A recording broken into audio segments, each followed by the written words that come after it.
صلوات النبي صلى الله عليه وسلم واتباعه واتباع خلفائه رضي الله عنهم. أخرج البخاري عن أبي هريرة رضي الله عنه قال قال رسول الله صلى الله عليه وسلم من أطاعني فقد أطاع الله ومن عصاني فقد عصى الله ومن أطاع أميري فقد أطاعني ومن عصى أميري فقد عصاني. وأخرج البخاري أيضا عن أبي هريرة رضي الله عنه مرفوعا كل أمتي يدخلون الجنة إلا من أبى قيل ومن يأبى قال من أطاعني دخل الجنة ومن عصاني فقد أبى. كذا في الجامع.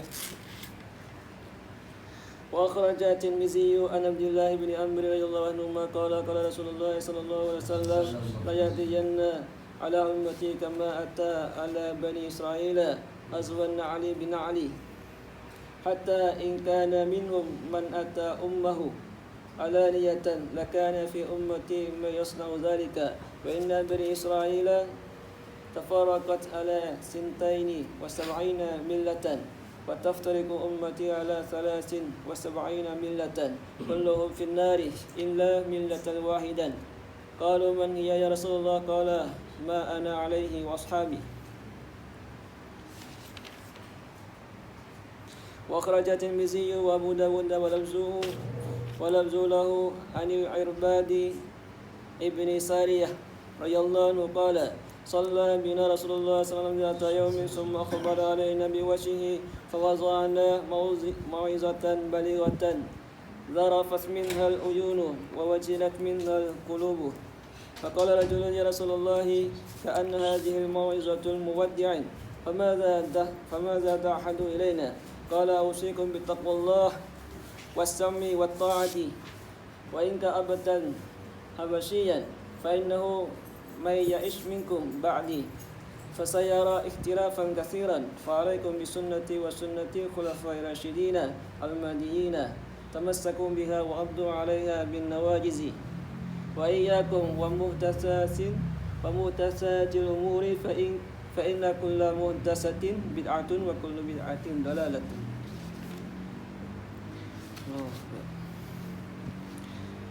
Hadis-hadis mengenai taat kepada Nabi dan orang-orang yang mengikut Nabi, ni sahabat, dan orang-orang yang mengikut para sahabat, ni tabi'in. Imam Bukhari telah mengeluarkan hadis daripada Sayyidina Abu Hurairah radhiyallahu anhu, katanya Rasulullah sallallahu alaihi wasallam bersabda, barang siapa mentaati aku maka sesungguhnya dia telah mentaat Allah, dan barang siapa yang memaksiat aku, yang tidak taat kepada aku, maka dia telah memaksiatkan Allah. Barang siapa yang mentaati amir aku, maka sesungguhnya dia telah mentaati aku, dan sesiapa yang memaksiat amir aku, tidak taat kepada amir aku, maka sesungguhnya dia telah memaksiatkan aku. Imam Bukhari telah mengeluarkan hadis juga daripada Abu Hurairah secara marfu', semua umat aku akan masuk surga melainkan orang yang enggan. Dikatakan, ditanya siapakah mereka yang enggan? Nabi sallallahu alaihi wasallam menjawab, sesiapa taat kepada aku, dia akan masuk surga. Sesiapa yang memaksiatkan aku, maka dia adalah orang yang enggan. Imam Tirmizi telah mengeluarkan hadis daripada Abdullah bin Amr radhiyallahu anhu, katanya Rasulullah sallallahu alaihi wasallam bersabda, sesungguhnya akan datang kepada umat aku, akan berlaku ke atas umat aku, yakni mukhalafah, berlawanan dengan apa yang aku bawa, seperti mana telah datang ke atas Bani Israel. Perumpamanya kasut dengan kasut. Ini orang nak buat kasut kan, nak buat satu kasut, pergi tak ukur ikut kasut tu, dia buat lagi. Rasa biji macam tu. Sehingga sekiranya di kalangan mereka, yakni di kalangan Bani Israel ni, mereka mendatangi ibunya. Dan saya umat aku pun melakukan perkara itu. Sekiranya Bani Israel ni dia menzinakan ibu dia, maka umat ni pun ada yang juga yang menzinakan ibu dia. Dan sesungguhnya Bani Israel ni telah berpecah jadi 72. golongan. Dan sesungguhnya umat aku juga akan pecah jadi 73 golongan. Dan semua mereka akan masuk ke api neraka, melainkan satu golongan saja. Para sahabat tanya Nabi, siapa mereka ya Rasulullah? Nabi SAW menjawab,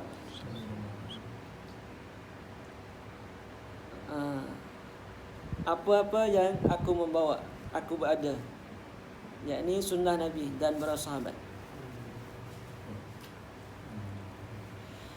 Dan para sahabat ni mereka dapat hidayat, mereka bergantung sunnah aku dan sunnah Nabi dan sunnah Khalifah Rashidin. Tidak asyak lagi, tidak ragu lagi, mereka dah ahli sunnah. Dan dalam hadis yang lain bahawa 72 golongan tu terdiri daripada satunya Mu'tazilah. Mu'tazilah ni mereka dalam Mu'tazilah dipecah jadi 20 golongan lagi. Dalam Mu'tazilah ada 20 golongan. Yang katanya Syiah pula. Syiah ni dia pecah pula jadi 22 golongan. Berapa dah? 42 42. Dan yang ketiga pula Khawarij pula. Khawarij ni dia pecah jadi 20 pula. 62 Yang keempatnya Murji'ah. Murji'ah dia pecah jadi 5 puak pula. Okay. Yang kelimanya Najariyah. Najariyah ni terpecah jadi 3 puak. 70. Berapa dah? 70. Okey. Yang keenam pula kaum ni Jabariyah. Jabariyah ni 1 puak je. Dan yang ketujuhnya adalah kaum Musabbihah. Mereka 1 puak juga. Jadi 72. Semua mereka ni akan masuk dalam neraka Allah Subhanahu Wa Taala. Satu puak saja yang masuk syurga Ahli Sunnah wal Jamaah. Ini adalah menunjukkan mukjizat yang paling besar Nabi sallallahu alaihi wasallam, beritahu perkara yang akan berlaku. Ini salah satu mukjizat Nabi sallallahu alaihi wasallam. Allah Akbar. Sikit lagi boleh ya? Imam Tirmizi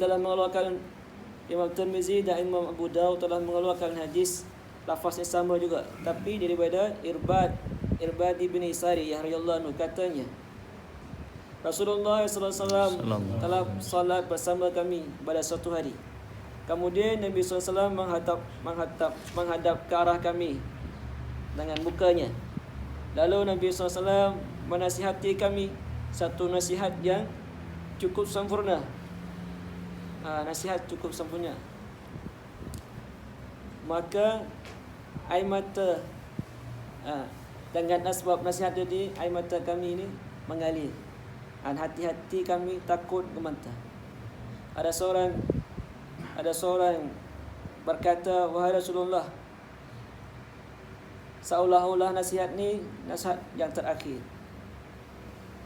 Apa itu nasihat yang engkau akan beri kepada kami? Nabi SAW telah menasihatkan, usikum bitaqwallah, aku menasihatkan kamu dengan takut pada Allah, dan aku nasihatkan kamu dengan dengar dan taat. Walaupun ketua kamu adalah seorang hamba yang Habasyian. Karena sesungguhnya mereka yang hidup di kalangan kamu selepas kewafatan aku. Jadi sesungguhnya orang yang hidup di kalangan kamu selepas kewafatan aku, maka ia akan melihat perselisihan yang banyak, percanggahan yang banyak. Maka wajib atas kamu berpegang dengan sunnah aku dan sunnah para sahabat, sunnah Khulafa'i Rashidin Al-Mahdiyyin.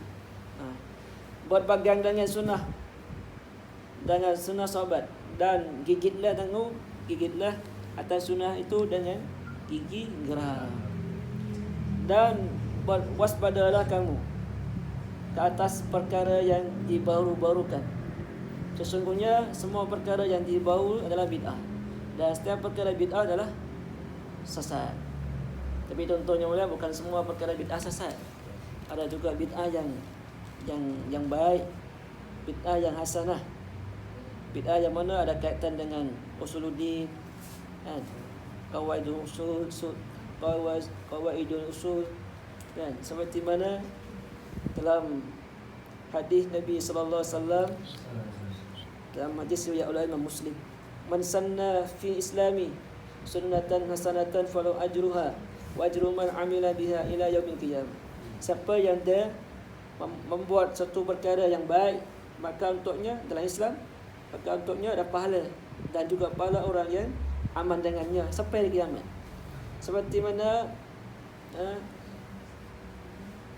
mana Sayyidina Umar radhiyallahu anhu. Sayyidina Umar ni dia pernah buat bid'ah juga. Bid'ah maknanya dia salat tarawih secara berjemaah.